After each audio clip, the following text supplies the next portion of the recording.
Real estate के अंदर जब भी आपने कोई इन्वेस्टमेंट करनी हो तो बहुत सारी चीज़ें देखी जाती हैं कि आपने किस जगह पे इन्वेस्टमेंट करनी है और कहाँ पे कमर्शियल पॉइंट ऑफ व्यू से कर रहे हैं या रेजिडेंशियल पॉइंट ऑफ व्यू से कर रहे हैं या शॉर्ट टर्म के ऊपर कर रहे हैं या लॉन्ग टर्म के ऊपर हम इन्वेस्टमेंट कर रहे हैं। इन्हीं सभी सवालात के जवाब देने के लिए हमारे पास हमारे एक्सपर्ट बैठे हुए हैं अवैस भाई। आज हम इनसे सवाल करेंगे कि कहाँ पे और क्या क्या चीज़ें जो अहम पॉइंट्स हैं उसके ऊपर हम ब्रीफ करें कि हम किस जगह पे इन्वेस्टमेंट करें और जो हमारी सिक्योर और प्रॉफिटेबल हो। जी अवैस भाई कैसे हैं आप? शुक्र है अल्हम्दुलिल्लाह, आप सुनाएं फैसल भाई ठीक ठाक हैं? अल्हम्दुलिल्लाह। जी अवैस भाई, बहुत सारे क्लाइंट्स जो हैं, जो बहुत सारे जो हमारे क्लाइंट्स होते हैं वो जो इन्वेस्टमेंट कर रहे होते हैं ना, वो काफ़ी कबार वो उसके ऊपर बहुत सारी उनकी कंसर्न्स होते हैं। कभी वो गलती कर बैठते हैं या कभी वो ये गलत जगह पे डिसीजन कर बैठते हैं। तो उसके लिए जो हमारा सबसे पहला जो पॉइंट है कि इन्वेस्टमेंट के लिए कौन सा टाइम सबसे बेहतर होता है? फैसल भाई, फर्स्ट ऑफ ऑल तो रियल स्टेट की इन्वेस्टमेंट के हवाले से मैं एक चीज़ जो मेरी अभी तक एक्सपीरियंस में गुजरी है, मैं समझता हूँ कि रियल स्टेट के अंदर ना 3 तरह के लोग अंगेज होते हैं। फर्स्ट नंबर पे बिगनर होता है, और हमेशा बिगनर जो है सबसे ज़्यादा मेरे ख्याल से ना मिस्टेक भी कर जाता है। आप भी कहीं पे भी बिगनर होंगे तो आप कहीं जाएंगे, आपको जिस चीज़ का एक्सपीरियंस नहीं होगा वहाँ पे आप डिसीजन लेते हुए शायद कभी गलत डिसीजन कर लेंगे। और बिगनर के लिए यही ये वीडियो है मेरी आज की। मैं चाहूँगा कि हमारे जो बिगनर इन्वेस्टर हैं जो रियल एस्टेट के अंदर सेविंग करके और फर्स्ट इन्वेस्टमेंट कर रहे होते हैं, और उनके लिए बहुत ज़्यादा चीज़ें माइंड में रखने वाली होती हैं। आज की वीडियो का टॉपिक भी हमारा इंशाल्लाह यही है और हम लोग उनके ऊपर ज़्यादा फोकस करेंगे। सेकंड नंबर पे इंटरमीडिएट जिसे कहते हैं, सेकेंडरी लेवल वाले बंदे जिन्होंने ऑलरेडी एक इन्वेस्टमेंट की होती है, वो फर्दर जब उनके पास सेविंग होती है वो सर्च करते हैं, फिर उनको प्लान होता है कि हमने एक जगह प्लॉट में किया, अब क्यों ना इस जगह पे इन्वेस्टमेंट की जाए। वो देखते हैं, कंपैरिजन करते हैं कि पिछली इन्वेस्टमेंट में क्या रिटर्न आया और इस टाइम कितना रिटर्न आ रहा है। फिर आ जाता है थर्ड नंबर पे एडवांस लेवल का इन्वेस्टर। एडवांस इन्वेस्टर तो माशाल्लाह मैं कहता हूँ कि हमारे से भी माशाल्लाह एडवांस होते हैं, वो एक्सपर्ट होते हैं, प्रो होते हैं, उनकी वर्किंग हमारे से भी कई दफ़ा ज़्यादा हो रही थी। उनकी जो आई होती है वो दूर तक जा रही होती है। वो देख रहे होते हैं इस टाइम मार्केट के अंदर यहाँ पे पैसा डालना बनता है, इस टाइम यहाँ से एग्जिट करना बनता है। और इस तरह के बंदे माशाल्लाह रियल एस्टेट के अंदर अपना अर्निंग सबसे ज़्यादा कर रहे होते हैं। और मैं चाहता हूँ कि हर बिगनर एक एडवांस लेवल का बने इन्वेस्टर। और आप लोगों को बिगनर के लेवल के ऊपर आपके अच्छे डिसीजन होंगे, आपको अच्छा गाइड किया जा रहा होगा, तो डेफिनेटली आप अपनी इन्वेस्टमेंट सेव कर सकते हैं। और अगर आप बिगनर में आपका लॉस हो गया, आपने किसी गलत बंदे के हाथ चढ़ गए, आप किसी बंदे ने आपको गलत गाइड कर दिया, तो आपकी सारी जो सेविंग है, चाहे आपके पास बहुत सारे पैसे हैं, लेकिन मैं समझता हूँ कि आपको बड़े केयरफुली मामला को लेके चलना चाहिए। जी ठीक हो गया वैसे भाई, ये तो आप हो गया। दूसरा मेरा ये सवाल है आपसे कि किस जगह पे इन्वेस्टमेंट की जाए रियल एस्टेट के अंदर? फैसल भाई, हम लोगों के पास जो अपॉर्चुनिटीज़ है ना, हर बंदे के बजट के अकॉर्डिंग अपॉर्चुनिटी एनी टाइम होती है। कुछ सोसाइटीज़ ऐसी हैं जिसमें नॉमिनल सी डाउन पेमेंट के ऊपर आपको प्लॉट मिल रहा होता है। कुछ फाइल्स वाली सोसाइटीज़ हैं, उसमें से भी हम लोग अपने जब क्लाइंट की क्यूरी आती है उसको सजेस्ट करते हैं आफ्टर फिल्ट्रेशन, अपनी पूरी वर्किंग के बाद। फिर किसी का हाउस का बजट होता है, किसी का अपार्टमेंट का होता है, कोई शॉप के अंदर जाना चाहता है, कोई प्लॉट परचेज करके छोड़ना चाहता है। तो अब ये जो किस तरह की इन्वेस्टमेंट करनी चाहिए, इसके लिए क्लाइंट जब हमें क्यूरी करता है, हम लोग एज अ कंसल्टेंट उनसे पूछते हैं कि आपके पास बजट क्या है। और फर्स्ट क्वेश्चन ही होता है, जाहिर बात है आप भी इस चीज़ को समझते हैं, हम कहीं शॉपिंग करने भी जाए तो हम अपने बजट के अकॉर्डिंग उस जगह पे जा रहे होते हैं जहाँ पे हमारे पास पॉकेट के अंदर इतने पैसे होते हैं कि हम लोग उस मार्केट को अप्रोच करें। बजट कम है, पॉकेट में पैसे ही ना, फिर तो शॉपिंग के जाने का फ़ायदा भी कोई नहीं है ना। तो इसी तरह मैं समझता हूँ रियल एस्टेट के अंदर भी जब कोई बंदा क्यूरी करता है, पहले उसके पास पॉकेट में पैसे क्या है वो हमसे डिस्कस करे, कंसल्ट करे, देन हम उसको सजेस्ट करेंगे कि आपके लिए क्या बेहतर है, कितने टाइम के लिए इन्वेस्टमेंट करनी है, कितने टाइम बाद एग्जिट कर सकते हैं, एग्जिट के कितने ब्राइट चांसेस हैं कि हम लोगों को ईजिली एग्जिट हो जाएगा। इस तरह की चीज़ें बहुत ज़्यादा मैं समझता हूँ कि ज़रूरी है, आपको एज अ कंसल्टेंट अपने कंसल्टेंट के साथ ये चीज़ें डिस्कस करनी चाहिए। जी ठीक हो गया वैसे भाई। और तीसरा मेरा जो अहम सवाल है वो ये है कि हम जब भी इन्वेस्टमेंट कर रहे होते हैं तो उसके लिए हम सबसे पहले जो सोसाइटीज़ हैं या कोई हाई राइज प्रोजेक्ट हैं, तो उसके अंदर हम क्या क्या अहम चीज़ें हैं जो हम अपने क्लाइंट्स को बता सकें कि यार ये आप इस सोसाइटी में या इस प्रोजेक्ट में आप अपनी इन्वेस्टमेंट करें, उसके लिए क्या क्या ज़रूरी होता है? फैसल भाई, ये बड़ा ज़बरदस्त सवाल है आपका। और इसके अंदर जो सोसाइटी या हाई राइज प्रोजेक्ट के अंदर सबसे पहले तो यही देखा जाता है, जैसे हम पाकिस्तान प्रॉपर्टी सर्विसेज की बात करें, लास्ट 8 ईयर से हम लोग अपने क्लाइंट्स को सर्व कर रहे हैं। तो डेफिनेटली जब आके हमारी प्रोफाइल देखी जाती है, हम लोग सोशल मीडिया के ऊपर भी हैं on ground activities, drone footage, सारी चीज़ें क्यों कर रहे होते हैं? ताकि क्लाइंट को आए तो उसको पता चले एक फोरम के ऊपर आया हूँ और इधर से मुझे जो इन्फॉर्मेशन मेरी बड़ी ऑथेंटिक मिल रही है।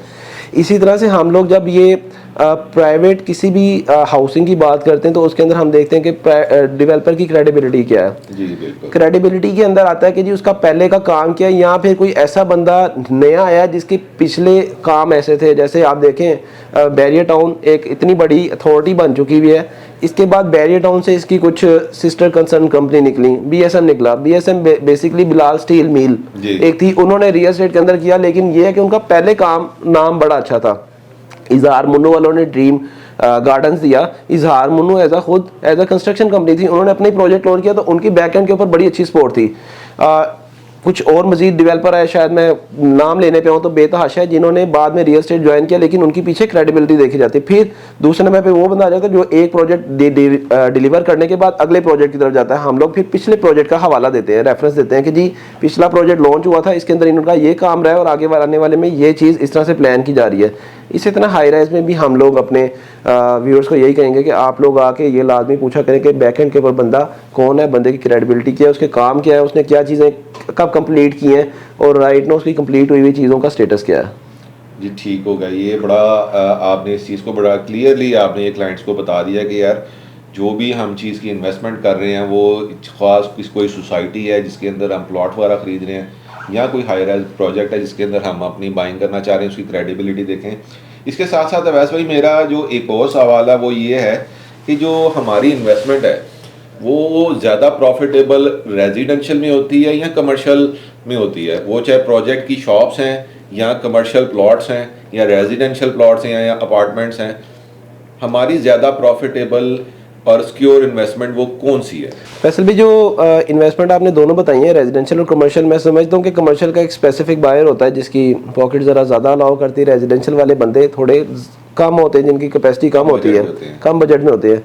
लेकिन हम लोग सम टाइम ऐसे भी देखते हैं at a same time values ऐसी होती हैं कि कमर्शियल की वैल्यू के अंदर लेट्स सपोज हम कहते हैं कि बैरियर टाउन के अंदर एक टाइम के ऊपर जो कमर्शियल मिलता था उसके अंदर उतने में 2 कनाल का प्लॉट मिलता था।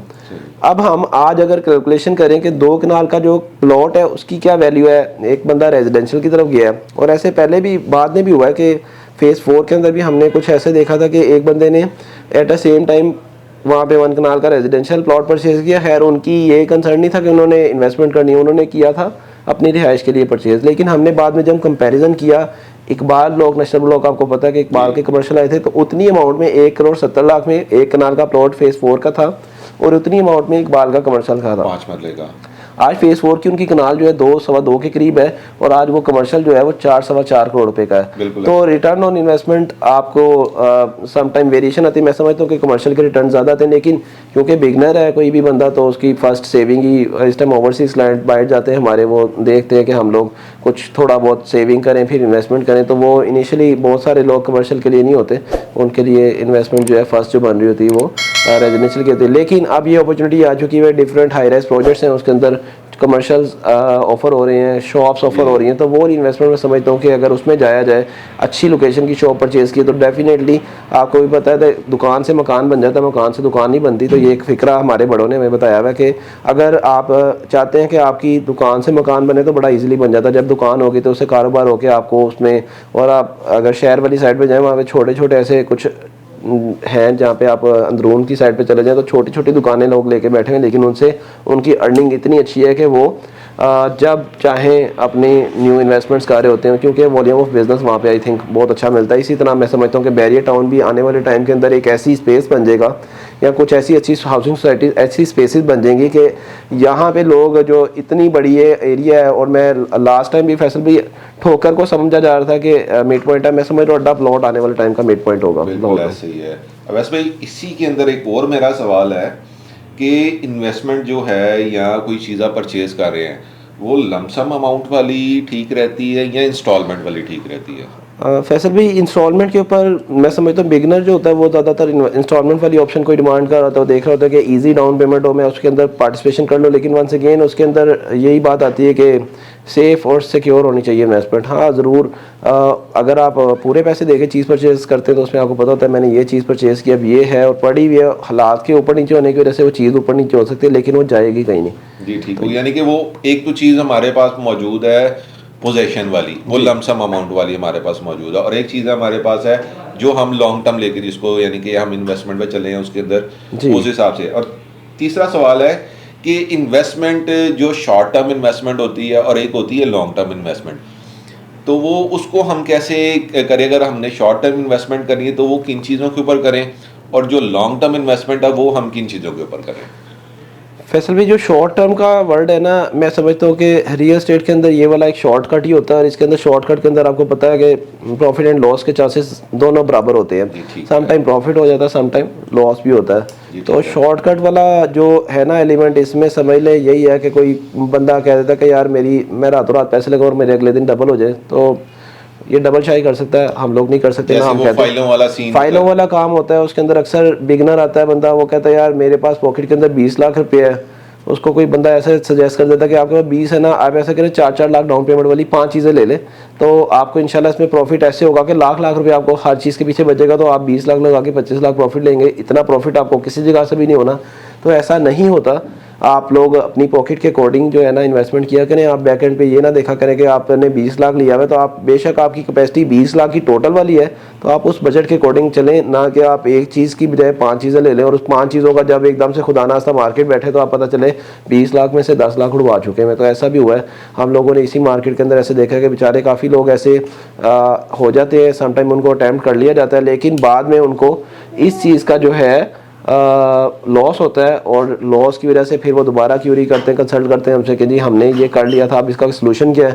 सोल्यूशन यही होता है फिर इंतज़ार होता है जब तक कोई बेहतर मार्केट की पोजीशन नहीं होती। जी ठीक हो गया, यानी कि आपका कहना ये चाह ओवर बाइंग ना करें, ओवर बाइंग ना करें, ओवर बाइंग ना करें। अगर हमारा 20 लाख का बजट है, हम 10 लाख की बाइंग करें और 10 लाख अपना सेफ रखें। अगर हमें इंस्टॉलमेंट चलानी पड़े या उसकी वक्त के तकाजे के हिसाब से हम अगर मार्केट ऊपर जा रही है या मार्केट रिवर्स में आ रही, तो आपके पास कम से कम आपका 10 लाख रुपए सेव है जो आपको कल को आने वाले वक्त में आपकी किसी भी जरूरत में आपके काम आ सकता है। हाँ जी, और एक चीज़ मैं आपसे ऐड करना चाहूँगा फैसल भाई, हाँ ये ज़रूर है, कुछ ऐसी चीज़ें होती हैं जिसमें हमें फॉर श्योर होता है कि हाँ ये वाली चीज़ जो है ना अच्छा रिटर्न देके जाएगी एक सर्टेन टाइम तक। जैसा कि छोटे इन्वेस्टर के लिए हमने एक वीडियो बनाई थी, अलकबीर टाउन ने अपने एक एडजस्टमेंट फॉर्म इशू करता है, हर साल करता है, उसकी साल के अंदर एडजस्टमेंट आती है। आपके पास 10,000 रुपये, आप 10,000 का फॉर्म परचेज़ कर लें, आप वेट करते हैं, साल बाद 15,000 का रेट आ जाता है, तो 10 लाख आपने इन्वेस्ट किया तो आपको होपफुली 15 प्लस माइनस जो है ना मिल जाता है। तो ये है कि आप लोग इसको बैंक में रखते हैं, आपको प्रॉफिट या इंटरेस्ट या सूद वाला एलिमेंट आ जाता है। हाँ ये है कि प्रॉपर्टी या डॉक्यूमेंट है, आप जैसे शेयर्स या डिबेंचर परचेज़ कर रहे होते हैं, वो उसमें शेयर में भी इस तरह का होता है कि ऊपर नीचे जा सकती है, लेकिन इनकी ये जो फॉर्म की आपको भी पता है कि इसके अंदर मेरा नहीं ख्याल यानी कि ये वर्थ होती है, एक समझ लें कि ये एक कमेटी है, लेकिन कमेटी के अंदर भी आपको ये कमेटी आपकी प्रॉफिट के साथ टाइम टेकिंग प्रोसेस है। ये वाला भी वो लोग जो बिगनर है मेरे ख्याल से उनके लिए अच्छी चीज़ है कि आप लेके रख दें। आपको एक टाइम आता है साल के अंदर एडजस्टमेंट ओपन होती है, इंस्टॉलमेंट आपने नहीं पे की, आपने कोई प्रोडक्ट नहीं परचेज की, फिर भी आपकी ये चीज़ जो है ना एडजस्ट हो जाती है। और एक चीज़ और फैसल भाई जो है, बहुत सारे प्रोजेक्ट्स आते हैं जिसमें अच्छे नामों के साथ प्री लॉन्च रेट ऑफर किए जाते हैं अपने उन क्लाइंट्स को, तो प्री लॉन्च वाली में मुझे समझ आता है कि उसको लाजमी अवेल करना चाहिए ऑप्शन को। हो गया। और वैसे भी मेरा एक आखिरी सवाल ये है कि हम इन्वेस्टमेंट जो जब कर रहे होते हैं तो वो डेवलप्ड एरिया में उसका इन्वेस्टमेंट करने का क्या हमें उसका रिटर्न मिलता है, या नॉन डेवलप एरिया यानी कि जो कोई न्यू डील आई है उसके अंदर हम इन्वेस्टमेंट कर रहे हैं तो उसके अंदर हमें ज़्यादा रिटर्न मिलता है, या डेवलप्ड एरिया में रिटर्न मिलता है? फैसल भी ये एरिया टू एरिया वेरी करता है, सोसाइटी वेरी करती हैं चीज़ें ना। जैसा कि हम अगर बैरिया टाउन के अंदर बात करें तो हमें पता है कि बैरिया की जो टीएम है इसकी अप्रूवल ऑलरेडी हुई होती है, और हम लोगों को इसलिए जब नई डील आती है तो उसके अंदर हम लोग अपने कोशिश कर रहे होते हैं क्लाइंट्स को सजेस्ट करें कि इसके अंदर आप इन्वेस्टमेंट करें, क्योंकि उसमें एक क्वेश्चन होता है, आपको ओपन फ़ोन मिल रहा होता है, ट्रांसफ़र फीस टैक्स नहीं चार्ज हो रहे होते, और जैसे जैसे डेवलपमेंट हो रही है तो पोजीशन की तरफ जाता है, घर बनने लग जाते हैं, तो आपको with the passage of time आपको प्रॉफिट्स मिल रहे होते हैं। इसमें बाकी अदर सोसाइटीज़ के अंदर जो है मैं समझता हूँ कि जब आपको ये पता लग जाए कि इनकी ये चीज़ अप्रूवल की तरफ जा चुकी है, फिर हाँ आप ज़रूर उस टाइम डेवलप हो या नॉन डेवलप में ज़ाहिर बात है उनकी एंड से समटाइम ये वाले इशू आ जाते हैं कि अप्रूवल नहीं मिल रही, जिसकी वजह से डिले में चला गया। आपने अक्सर प्रोजेक्ट्स को देखा होगा कि डिले में जाते हैं, फिर मार्केट थोड़ी सी डाउन हो जाती है। लेकिन इस चीज़ का आप लोग जब हमसे कंसल्ट करेंगे तो हम आपको बताएंगे कि क्या ये वाली सोसाइटी, ये वाले एरियाज़ में आपको इन्वेस्टमेंट करनी चाहिए कि नहीं। जी ठीक हो गया वैस भाई, आपने हमारे तकरीबन जो भी कंसर्न थे, जो भी हमारे सवाल थे प्रॉपर्टी में इन्वेस्टमेंट के हिसाब से, वो आपने तकरीबन सारे ही हमारे व्यूअर्स को बड़े अच्छे तरीके से आपने ब्रीफ किया है। तो व्यूअर्स, टाइम टू टाइम हम लोग अपने चैनल पे ये मुख्तलिफ टॉपिक्स के ऊपर डिस्कस करते रहते हैं कि यार हमारा जो क्लाइंट है वो अपनी इन्वेस्टमेंट कर रहा आया कि वो सेफ़ है या नहीं सेफ़ है, या उसको कहाँ पे इन्वेस्टमेंट करनी चाहिए। तो वो हमसे रब्ता करें, हमारे जो भी हमारे से अगर वो क्वेश्चन करना चाहते हैं, सवाल करना चाहते हैं, हमसे सवाल करें। हम उनके तमाम जवाबात आसानी और उनको अपने जो सेटिस्फाई करेंगे कि यार कहाँ पे इन्वेस्टमेंट करनी चाहिए। जी बिल्कुल फैसल भाई, हम लोग भी चाहते हैं कि पाकिस्तान के अंदर जो पैसा इन्वेस्ट हो रहा है, जो लोकल इन्वेस्टमेंट कर रहे हैं, जो ओवरसीज़ इन्वेस्टमेंट्स कर रहे हैं, उनकी इन्वेस्टमेंट सेफ एंड सिक्योर रहे। और हर बंदे की कोशिश ये होती है, हम भी अपना पैसा किसी भी जगह इन्वेस्ट कर रहे होते हैं, हमारी पहली प्रेफरेंस ये होती है कि हम लोग अपने लिए कोई कपड़ा परचेज़ कर रहे हैं, अपने लिए कोई गाड़ी परचेज़ कर रहे हैं, अपने लिए कोई प्रॉपर्टी परचेज़ कर रहे हैं, तो डेफिनेटली हम लोग सबसे पहले अपने आप को सेफेस्ट जो है एरियाज़ उनको देख रहे होते हैं कि हमारी इन्वेस्टमेंट जो है सेफ़ रहे। तो मैं समझता हूँ कि हर बंदे की पैसे की जो हिफाजत है वो हमारी भी जिम्मेदारी है। और आप लोगों के लिए भी एक टिप्स कह लें कि यही है कि आप लोग बिफोर टाइम ये सारी चीज़ें अपने कंसल्टेंट से भी पूछ सकते हैं, और आपका राइट होता है आपका पूछना। आप पूछें, 100 दफ़ा पूछें, जब तक आपकी तसल्ली नहीं होती तब तक आप अपना डिसीजन ना करें। वैसे भाई, इसी के अंदर मैं एक अपना लास्ट सवाल वीडियो के अख्ताम पे ऐड करता चलता हूँ, क्योंकि जो बहुत एक अहम सवाल मेरे अभी जहन में आया कि जो हमारे बहुत सारे क्लाइंट्स जो होते हैं ना वो ओवरसीज़ होते हैं, उनके बहुत ज़्यादा कंसर्न्स होते हैं अपनी इन्वेस्टमेंट की सिक्योरिटी के हिसाब से कि आया कि यार मैं बाहर से पैसे भेज रहा हूँ, वो मैं किसी राइट जगह पे भेज रहा हूँ या रॉन्ग जगह भेज रहा हूँ, या कोई मुझे मिस गाइड तो नहीं कर रहा। तो उसके हिसाब से जो हमारे ओवरसीज़ क्लाइंट्स हैं उनके लिए आप क्या मैसेज देना चाहेंगे कि यार आप जिसके साथ या आपका जो प्रॉपर्टी कंसल्टेंट है वो क्या क्या आपको उसके बारे में ब्रीफ करे जिसके ऊपर फिर आप उसको इन्वेस्टमेंट अपनी कर भेजें। देखें फैसल भाई, हम लोग अपनी अगेन यही कहेंगे कि पाकिस्तान प्रॉपर्टी सर्विसेज की प्रोफाइल ही इनफ है। अगर आप लोग भी माशाल्लाह हमारे सारे सेल्स कंसल्टेंट हैं, मैं समझता हूँ कि जब भी किसी इस तरह की आप न्यू इन्वेस्टमेंट कर रहे हो तो ऐसा ना हो कि आप एक अननोन पर्सन के साथ डील कर जाएं। आप लोग उसकी वेरिफिकेशन करें, उसका सोशल प्लेटफॉर्म के ऊपर जो है अपीयरेंस देखें, फिर वो कंपनीज़ के अकाउंट्स के अंदर आप अपनी ट्रांजैक्शन को प्रोसीड करें। आपको पर्सनल अकाउंट के लिए कोई डिमांड करता है वो नहीं करनी चाहिए, आप लोग ऑफिशियली सारी करें। उसके बाद जैसे ही आप कोई अमाउंट प्रोसीड करें, उसकी एक रिसीप्ट इशू होती है जो हम लोगों का है, ऑफिस से एक रिसीप्ट जारी हो रही होती है। ये भी हम अपने क्लाइंट को सेफ एंड सिक्योर करते हुए प्रोवाइड कर रहे होते हैं। बहुत सारी ऐसी चीज़ें हैं जो हम समझते हैं कि आपको डिमांड करनी चाहिए, आपका राइट है। इन बिटवीन आपको लगता है कि यहाँ पे आपको फील हो जाता है कि यार ये बंदा मुझे प्रॉपर गाइड कर रहा है, नहीं कर रहा, ये अपने किसी पर्सनल मुफाद के लिए काम तो नहीं करना चाह रहा। तो ये मेरे ख्याल से इतनी चीज़ें होती हैं जो ओवरसीज़ को उधर बैठे, और अल्लाह का शुक्र है हमने मिलियंस की ट्रांजैक्शन की हैं, और कई लोगों से आज तक मुलाकात नहीं हुई, लेकिन उन्होंने हमें अकाउंट नेट प्रोसीडिंग भी किया और उनकी हमने ट्रांसफ़र करवा के उनके डॉक्यूमेंट उनको डिस्पैच भी किया। तो इस चीज़ के लिए हम लोग उनका शुक्रिया अदा करते हैं जो हम पे ट्रस्ट करते हैं। और हम लोग चाहते हैं कि being a Muslim, being a Pakistani, किसी के साथ भी कोई इस तरह का मिसहैप ना हो। तो ये उसके लिए ये छोटी सी एक लाइफ है। इसके बाद जो है आगे मामला तो फिर आपको पता है कि बड़े डेंजरस हैं। तो उसके लिए हर बंदे को चाहिए कि अपनी जो है ना इस तरह से अपनी पहचान बनाए कि दूसरा लोग आपको जब वो रेफ़र कर रहे हो, तो इस तरह से अल्हम्दुलिल्लाह हुआ है पाकिस्तान प्रॉपर्टी के पैनल के ऊपर कि हमें एक जगह से 10-10 रेफरेंस भी आए हैं। तो हम चाहते हैं कि आपकी एक दफ़ा का ट्रस्ट जो है वो मल्टीपल आगे शिफ्ट हो रहा है और हमें उससे ज़्यादा बेहतर रिज़ल्ट मिल जाता है। जी अवैस भाई, बहुत शुक्रिया। आपने हमारे जो भी हमारे क्लाइंट्स के कंसर्न्स थे वो मैंने आपके सामने रखे और आपने उनका बड़ा तसल्ली बख्श जवाब दिया है। तो जी व्यूअर्स, हमारी कोशिश होती है कि हम हर तरह की जो न्यू अपडेट्स हैं या जो हमारे क्लाइंट्स के कंसर्न या सवाल हैं उनका हम अपने क्लाइंट्स को तमाम जवाब दें। तो अब हम अपनी वीडियो का अख्ताम करते हैं। अगर हमारी वीडियो अच्छी लगे इसको लाइक और शेयर कीजिएगा। अगर आप हमारे चैनल पे न्यू हैं तो इसको प्लीज़ सब्सक्राइब कीजिएगा। इंशाल्लाह मिलते हैं एक न्यू टॉपिक के साथ। बहुत शुक्रिया। अल्लाह हाफ़िज़।